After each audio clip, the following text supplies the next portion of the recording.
Assalamu alaikum wa rahmatullahi wa barakatuhu. Kuna tare da Sakir 123 TV.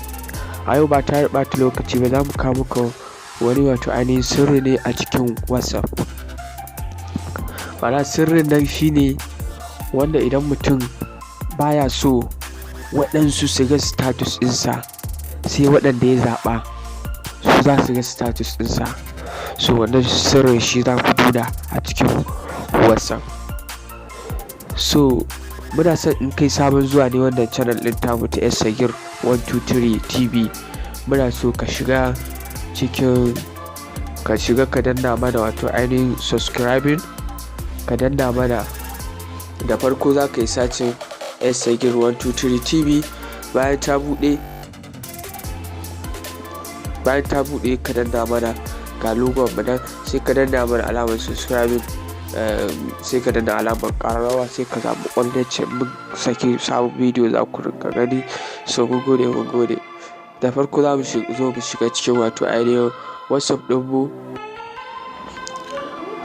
Bayan mun shiga cikin WhatsApp ɗinmu, in yana kan status ɗin da in yana kan chat ɗin nan, to sai ka dawo da shi ɓangaren status.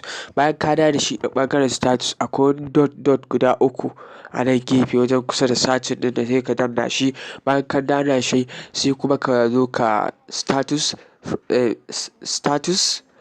privacy, sai ka shiga status privacy. Bayan ka shiga status privacy, sai ka zo ka danna only share with.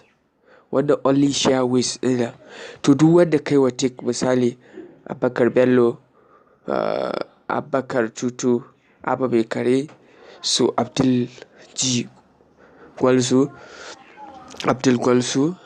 so waɗanda wanda kai kana yin good, to iya su kaɗai ne za su ga status ɗinsu. Musamman wannan abun zai fi yi wa mata mahimmanci, saboda su ne suke wato ainihin kira irin kasuwancin kayan nan da ake ɗinkawa.